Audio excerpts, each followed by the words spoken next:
Hello my dear students, welcome to nursing Adda 24/7। बहुत बहुत स्वागत है सभी लोगों का। तो भाई ये वीडियो मैंने एक बहुत ही इंटरेस्टिंग और बहुत ही इंपॉर्टेंट टॉपिक के ऊपर बनाया है, विच इज नॉर्सेट 9 एसजीपीजे बीएफयूएच या आरआरबी। अगर आप सभी एग्जाम की तैयारी कर रहे हैं तो भाई सबकी तैयारी एक साथ कैसे करें, क्योंकि बहुत सारे बच्चे बोलते हैं कि मैम हम ना नॉर्सेट 9 की तैयारी कर रहे हैं, तो क्या हम आरआरबी वाला पेपर जो है सेम तैयारी के साथ दे सकते हैं, या हम नॉर्सेट की तैयारी कर रहे हैं हम एसजीपीजे का पेपर सेम तैयारी के साथ दे सकते हैं। कैसे करें सारे एग्जाम की तैयारी एक साथ? भाई नॉर्सेट 9 की भी तैयारी कर रहे हो, एसजीपीजे की भी कर रहे हो, बीएफयूएचएस की भी कर रहे हो, सबकी तैयारी एक साथ कैसे करें? और एक आरआरबी और लगा दो तो फिर सबकी चारों की तैयारी एक साथ कैसे करें?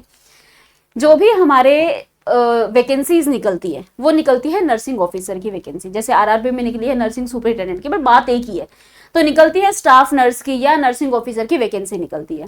जब भी वैकेंसी निकलती है तो उसके लिए एलिजिबल कौन होता है? उसके लिए बीएससी नर्सिंग वाला एलिजिबल होता है। और कौन होता है? जीएनएम वाला एलिजिबल होता है। जीएनएम जिसके पास एक्सपीरियंस होता है, कोई एग्जाम 1 साल का मांगता है, कोई एग्जाम 2 साल का मांगता है, वो एलिजिबल होते हैं। तो अगर आपको तीनों एग्जाम की तैयारी को एक साथ में करना है तो उसके लिए भाई क्या करना चाहिए, कैसे करें तैयारी? भाई तैयारी करने का सीधा सा हिसाब किताब ये है कि पहले तो तुम्हें ये पता होना चाहिए कि इनका सिलेबस क्या है। तो देखो, अगर ये जो एग्जाम है, अगर इस एग्जाम के अंदर बीएससी नर्सिंग वाला भी एलिजिबल है,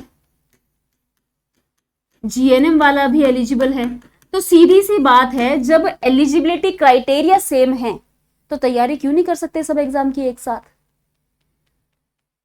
बीएससी नर्सिंग और जीएनएम एलिजिबल है तो मतलब एग्जाम में सिलेबस यही आएगा जो तुमने बीएससी में पढ़ा है, जो तुमने जीएनएम में पढ़ा है, वही सिलेबस इन एग्जाम में आएगा। इसीलिए तुम एलिजिबल हो एग्जाम देने के लिए। तो सबसे पहले अगर आप सभी एग्जाम की तैयारी कर रहे हो और आपको चाहिए कि यार मेरे को ये नहीं चाहिए कि मैं अब नॉर्सेट की अलग से तैयारी करूं, फिर मैं दूसरे एग्जाम की अलग से करूं, फिर मैं आरआरबी की अलग से, मेरे को ये नहीं चाहिए, कोई बात नहीं। आपने करना क्या है, देखो सबसे पहले तो आपको देखना है सिलेबस तीनों का। आपको तीनों का सिलेबस देखना है कि सिलेबस क्या है, क्या सिलेबस में कोई फर्क है? मैं बता रही हूँ कोई ज्यादा फर्क नहीं मिलेगा, क्योंकि बीएससी नर्सिंग एलिजिबल है, जीएनएम एलिजिबल है, जो तुमने अपने बीएससी और जीएनएम में पढ़ा है ना वही सिलेबस रहेगा इनका, क्योंकि तुम ही एलिजिबल हो। तो आपको क्या करना है, आप जब स्टडी कर रहे हो, मान लो आप अभी इन तीनों एग्जाम की तैयारी कर रहे हो, तो पहले ना एक बार इन तीनों का सिलेबस देख लो। सिलेबस आपको सेम मिलेगा तीनों का, और फिर आप स्टडी करना शुरू करो। कई बार क्या होता है कि जैसे बिहार स्टाफ नर्स का जो एग्जाम आया था उसमें सिलेबस थोड़ा सा डिफरेंट था, जो नर्सिंग ट्यूटर वाला आया था बिहार का उसमें सिलेबस थोड़ा सा डिफरेंट था। तो कई बार ऐसा होता है कि किसी एग्जाम का सिलेबस थोड़ा सा अलग हो जाता है, बट वो अलग होके 100% अलग नहीं होता, ज्यादा से ज्यादा 1-2 यूनिट उसमें एक्स्ट्रा जोड़ दी जाती हैं। हालांकि वो आपके बीएससी नर्सिंग का ही होता है, लेकिन आप वो बाकी एग्जाम्स में नहीं पढ़ते। जैसे फर्स्ट एड जो है वो आपका नर्सिंग ट्यूटर उसमें स्टाफ नर्स वाले एग्जाम में था, और आप नॉर्मल सिलेबस में इनके अंदर नहीं पढ़ते, क्योंकि फर्स्ट एड आपके एमएसएन के अंदर ही आ जाती है, तो अल्टीमेटली आ जाती है। तो जो आपका सिलेबस है, चाहे आप नर्सिंग ऑफिसर, आप तैयारी किसकी कर रहे हो? आप नर्सिंग ऑफिसर की तैयारी कर रहे हो। आप जो है आप नर्सिंग ऑफिसर की तैयारी कर रहे हो। नर्सिंग ऑफिसर में नर्सिंग का ही सिलेबस चलेगा, और सिलेबस देखना है आपको इन तीनों का कि क्या इनका सिलेबस सेम है या कुछ डिफरेंट है। तो सबसे पहले आपने क्या करना है कि जो आपका सिलेबस सेम है पहले तो आप वो पढ़ लो, जो भी सिलेबस सेम है तीनों का। पहले तो आप सेम जो सिलेबस है वो कर लो सभी सब्जेक्ट का। आपके जो भी बेसिक सब्जेक्ट्स होते हैं, जैसे आपका फंडामेंटल ऑफ नर्सिंग हो गया, आपका मेडिकल सर्जिकल नर्सिंग हो गया, आपका चाइल्ड हेल्थ हो गया, मेंटल हेल्थ नर्सिंग हो गया, कम्युनिटी हो गया, और लास्ट में हो गया ओबीजी। ये आपके मेजर सब्जेक्ट्स है। तो सबसे पहले आपने करना क्या है, थोड़ी सी मेहनत लगेगी, एक बार तीनों एग्जाम्स का सिलेबस खोलो और देखो कि इनके सिलेबस में क्या डिफरेंस है। और मैं बता रही हूँ ज्यादा डिफरेंस तुम्हें नहीं मिलेगा, ज्यादा से ज्यादा 1-आधी यूनिट का फर्क आ जाए तो आ जाए, वो भी तुम किसी और सब्जेक्ट में कवर कर लोगे, तो ज्यादा फर्क नहीं मिलेगा। तो आप क्या कर सकते हो, आप इन सभी का पहले तो सिलेबस देखोगे, फिर जो बिल्कुल सिमिलर है आप उसको करना शुरू करो, जो बिल्कुल सेम है आप उसको करना शुरू करो। तो इससे क्या होगा, आपका कंसेप्ट क्लियर होगा। तो बेसिकली आपको करना क्या है, सबसे पहले आपको थ्योरी पढ़नी है, और वो थ्योरी पढ़नी है आपको जो सब में सिमिलर है, सब में एक जैसी थ्योरी है। तो पहले आपको वो थ्योरी पढ़ लेनी है, अच्छे से रिवीजन कर लेनी है, बिल्कुल अच्छे से पढ़नी है, डीप डाउन जाके पढ़नी है, और साथ में क्वेश्चन प्रैक्टिस भी करनी है।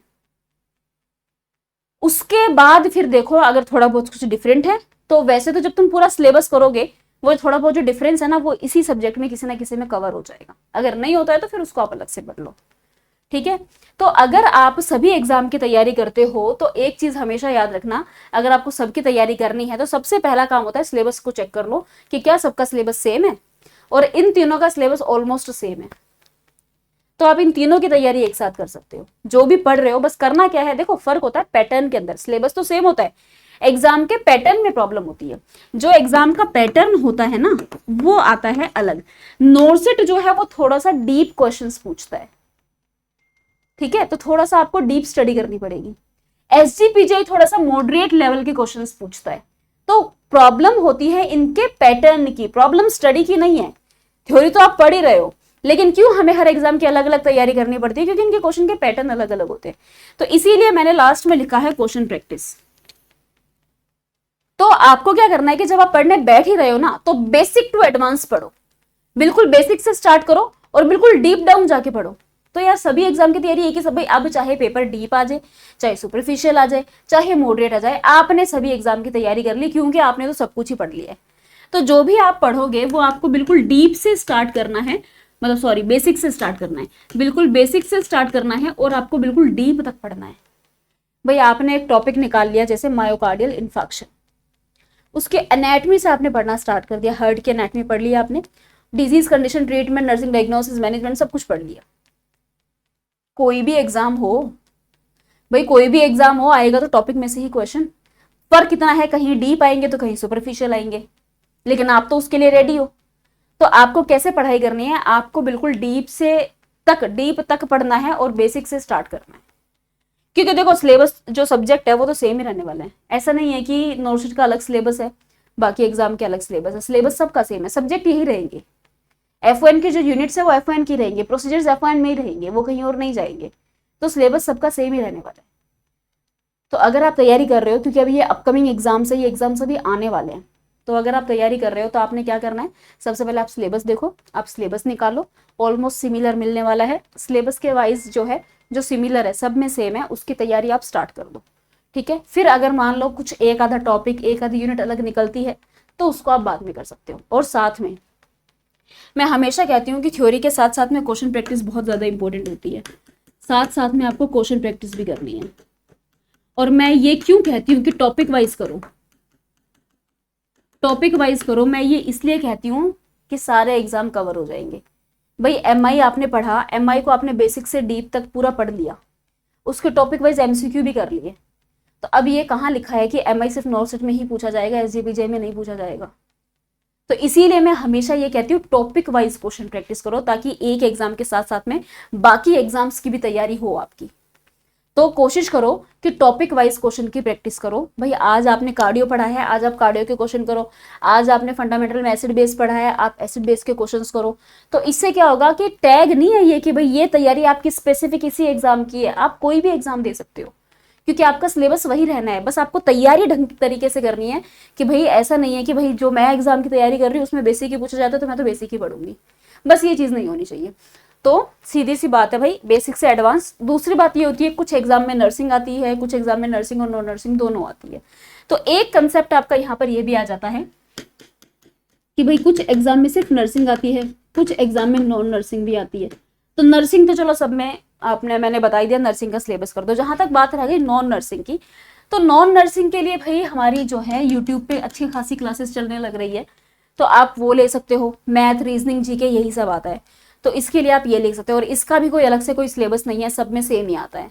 सबका जो मैथ रीजनिंग का सिलेबस है वो सारा सेम ही है, हर एग्जाम का नॉन नर्सिंग का सिलेबस भी सेम ही है, तो वो भी आपको उसी तरीके से पढ़ना है। वेटेज अगर आप देखोगे किसी भी एग्जाम की, तो ज्यादातर 80% तो नर्सिंग ही आती है, 20% नॉन नर्सिंग आती है, सभी एग्जाम के अंदर वेटेज यही रहता है। तो प्रायोरिटी आपको नर्सिंग को ही देनी है, लेकिन साथ में नॉन नर्सिंग भी पढ़नी है। तो इस तरीके से भाई आप दोनों एग्जाम की तैयारी, तीनों एग्जाम की, चारों पांचों जितने भी एग्जाम आपने देने हैं, मैं हमेशा कहती हूँ कि जब पढ़ रहे हो ना तो इस तरीके से पढ़ो कि सभी एग्जाम को आप सभी एग्जाम दो, ताकि कहीं ना कहीं तो नंबर आए।